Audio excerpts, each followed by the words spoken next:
Speaking of Greg Slaughter, so nagpahayag na nga ang 7-footer bigman na ito na si Greg Slaughter na gusto nitong muling makabalik sa PBA matapos ang ilang taong pagkawala sa liga. So itong si Greg Slaughter ay handa na talagang bumalik sa liga sa PBA sa edad na 37-year-old. Ngunit sa ngayon nga, wala pang teams or koponan ang kumukuha sa kanya. Nung una napabalitang interesado rito ang Titan Ultra kung saan andun yung rights nga niya. Kaya lang, mukhang hindi nagkasundo pagdating sa kontrata. So balitay nilagay nga ito sa trading block. So bukod dun, marami nga pong Ginebra fans ang sabik na makita naman siya na muling magsuot muli ng red and white jersey. Lalo na't kulang ngayon ang Barangay Ginebra sa big men. Ngunit syempre hindi ganun kadali yun.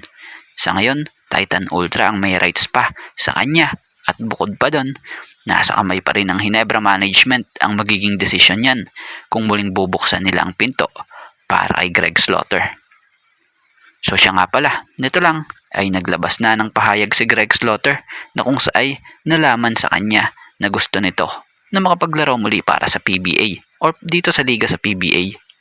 So nagpakumbaba yung tao at nag-apologize sa mga nagawa niya noon about sa mga misunderstanding or hindi pagkakaunawaan. Bukod dun na special mention din ito si Boss Alchua, ang dati niyang coach, boss sa Ginebra, na kung saay nagpasalamat nga si Greg dito dahil sa pamamagitan ng pagkuha sa kanya nakapaglaro siya sa Ginebra at nanalo siya ng 4 na kampyonato. So tingnan natin soon kung makababalik na nga ba muli sa PBA itong si Greg Slaughter. So kasalukuyan na nga lamang ang Ginebra ay may 13 active players sa lineup matapos mabawasan na naman ng 2 players ang team dahil sa naging trade. Nasa active player nga ngayon or listahan ng Ginebra ngayon itong sila Ben Adamos,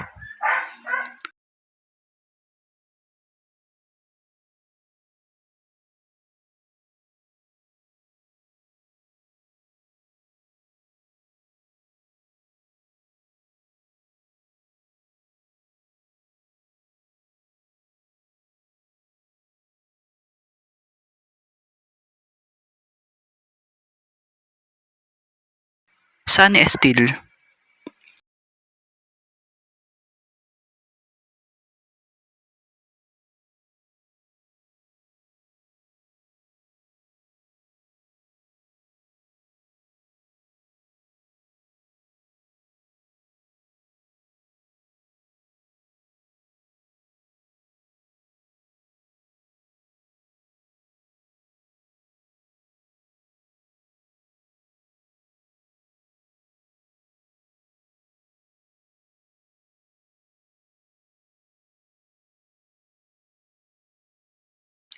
Norbert Torres,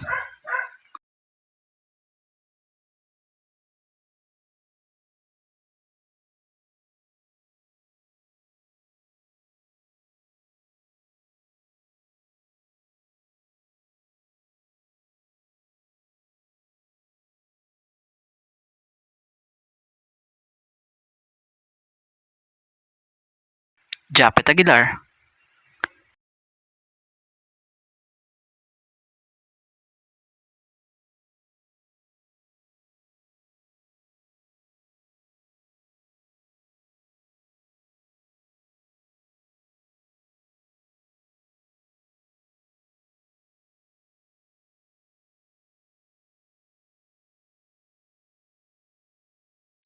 Jason David,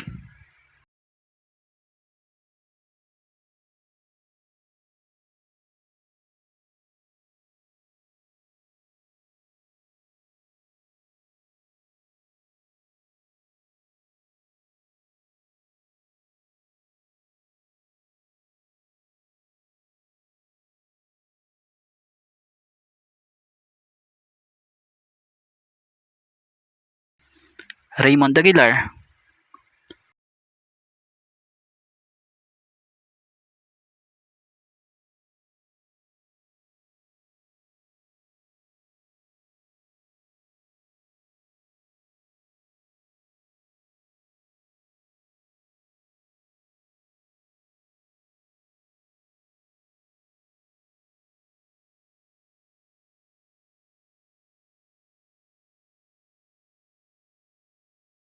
Ralph Ku.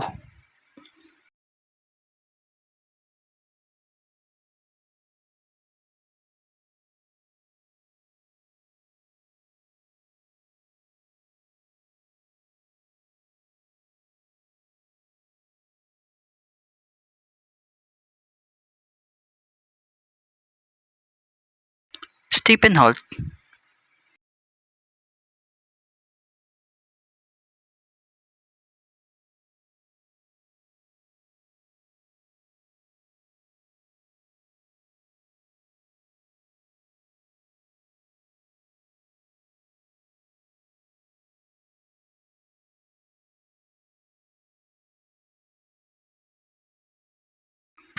John Pinto.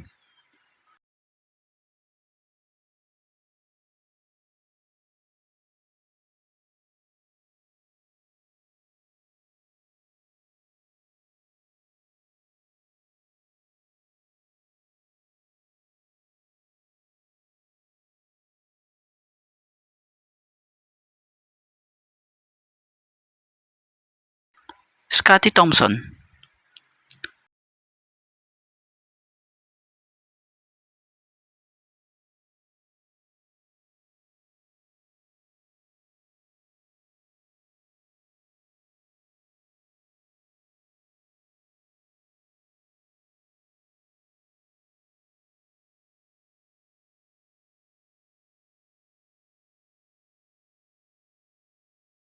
RJ Abarientos.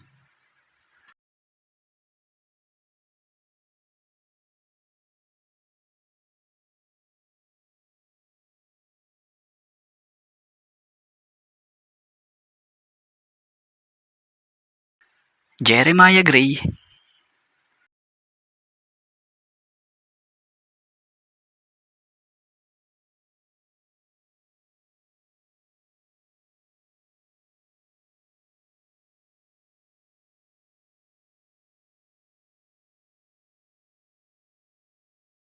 and Troy Rosario.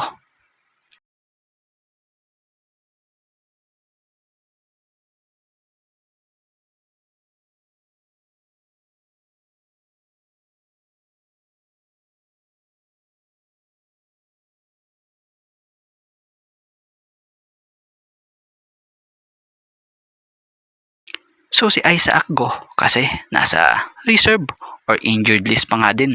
So balita naman next year, ito yung inaasahan na balik action or pakikipagbakbakan sa laro na muli kasama ang Barangay Ginebra. So karagdagan lamang po may napansin ba kayo na parang effective yata at naging mas threat ang Ginebra nung 13-man lineup Biruin mo, nung buo silang 15 player, nilampaso lang sila nung una ng Magnolia. Pero nitong bago sa pinakahuling laro ng Ginebra na ngayon 13-man lineup lang sila, nag-iba ang ihip ng hangin. Tinambakan bigla nila etong kanilang kalaban or katunggali na kilalang powerhouse team din dito sa liga na tropang 5G. So ano masasabi nyo rito? At about naman doon sa isang player na madaragdag sa Barangay Ginebra, abangan nyo next PBA draft. For sure, mas malakas talaga na player etong kanilang kukunin dahil nakuha nga ng Barangay Ginebra ang 51st season future first round pick ng Terra Firma kapalit or matapos i-trade sila Maverick Ahamnisi and Aljon Mariano. At dito tayo sa patungkol kay Sydney Onwubere, ang two-time PBA champion. So kasalukuyan ngang isa na din sa nasa free agent list etong si Sydney Onwubere. So tuluyan na ngang hindi na pinapirma pa o nabigyan pa ng kontrata ng Titan Ultra etong si Sydney Onwubere. So matatanda ang si Sydney Onwubere noon napunta na sa Barangay Ginebra at nakakuha nga po ng mga kampyonato. Maraming nagsasabi, especially diehard fans ng Ginebra, na ganito sanang bigman ang ilagay sa Ginebra dahil ganito raw na bigman ang kailangan ng Jeans. Ito daw kasi yung player na kapag pinasok sa court at pinagtiwalaan talagang todo bigay. Hindi takot pakipagbakbakan kahit na malaki pa sa kanya ang mga kalaban. So matatandaan namang si Sydney Onwubere ay naglaro nito lang sa Cotabato League kung saan nakuha niya ang finals MVP na kung saan nakasama niya nga doon na maglaro ay ang dating teammate niya rin sa Barangay Ginebra na si Ken Salado. Kaya naman, kung kayo ang tatanungin ano ang opinion nyo, gusto nyo rin ba na bumalik or kunin ng Ginebra ulit si Sydney Onubere?